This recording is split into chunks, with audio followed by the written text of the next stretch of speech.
Another storyline. Our next stop, New Orleans. Zion Williamson reiterated his desire to be with the Pelicans organization. That's the old school Zion there with the dunk. At the YMCA camp, Zion, in front of the kids, was asked about a max extension. He flashed a smile and said, quote, "You have to ask the Pels, baby. It's not a big decision," according to David Griffin. It's a pretty easy decision. The kid's historically good when he plays.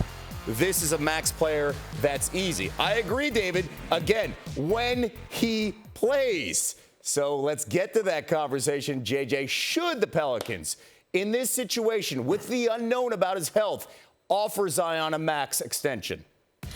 This is a pretty easy decision to me as well. Yes, you max him out, but I was Joel Embiid's teammate in the fall of 2017. They put protections on his rookie max extension in terms of games played. He had to qualify to get those guarantees down the line. I absolutely think you should max him with a similar contract to what they signed Joel Embiid in 2017. Vince, should they give him a max? See, Kevin, this is a Duke guy looking up for a Duke guy. We're going to start there. So it doesn't really matter what he says. So you shouldn't really ask JJ first. We're going to start there. But no, I say no right now because of health, and you want to make sure he's healthy. And can he stay healthy? Can he keep his weight down? Because that's important for an athletic guy like that, in my opinion. But at the same, I like what JJ's saying as far as protections. You put incentives in there where he can get that money. If you do it that way, maybe you look into it. But from an organizational side, you hear what David Griffin said. He's speaking loud and clear. If he's available and he's healthy, we it's possible. But that's a big if right now because of what we've seen so far. Amari, I'm curious about your thoughts. But he deserves max money. Yeah, he deserves it if he's healthy. Amari, I'm curious about your thoughts here, considering health and where he was and where you were in the start of your career. You were considered a franchise player. You went through some health issues here. Would you give him the max? That is Zion. Yeah, I think, first of all, I will give him the max depending on his health, right? And I think David Griffin's going to have a nice sit-down with Zion and speak to him personally about his shape, his dedication toward the game of basketball. And if you feel as if Zion's committed to the game of basketball to play at a high level, then yes, I will give him the max. But again, you have to have some type of stipulations because you want to make sure that this guy is focused on basketball and he wants to keep himself in the optimum shape to succeed as a player. So it's very tricky because you want him on the court and health is the main ingredient here. But I do feel like I will offer him the max if he's ready to play. Yeah, one part of this conversation, too, as we look at the layers, if you do give him a max, you have also the ability to trade him and get in multiple picks and multiple. If you find a team that needs that superstar power, a.k.a. the New York Knicks here. So, Swagoo, give us an idea with you from that region of New Orleans and Louisiana. Yeah. What does Zion mean to the future of this franchise with the Pelicans?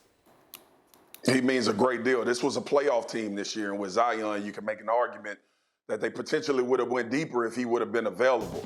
And two, every GM, football, basketball, whatever sport we're talking about, you're gambling. You're making a bet. You want to bet on all of the sure things that you can possibly find. And what these guys bring up about health and availability in basketball obviously is a big deal. I go to another layer of this. Also, you give Zion a max contract, guess what the arena gonna look like? Every damn seat gonna be filled. Every game that he plays. There's a business element to that as well that you have to factor in. I think you give him the max deal. I'm along with the guys. You put stipulations in there. But ultimately, when you sit down with Zion, you try to gauge his commitment level to being available and really putting himself into basketball shape and continuing to be that because he can be a cornerstone piece to you elevating that franchise. But that arena gonna be packed because I'm gonna be in there as the resident Pelican fan. Vince, weigh in here on the idea of the impact of Zion in the future. I just have a question for the panel and whoever wants to answer it. Okay, you give him the max, and like you said, this is a tough decision. He's gonna pack that arena, no doubt. If it's a 4 or 5 years, what happens if he's injured year 3, again, weight issues 4 or 5, and you've committed that money to him then? What happens then in your mind, guys? You're screwed. I mean, that's the risk of it all. And Kevin, I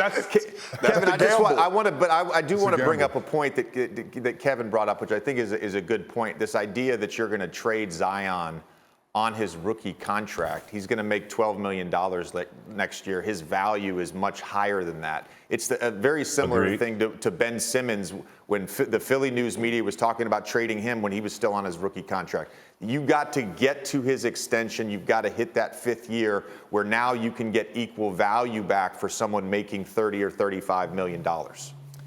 JJ, I appreciate the compliment. Thank you. I've seen this experience before in Philadelphia. It does not go well, as we have seen that play out after the max deal was handed out. All right.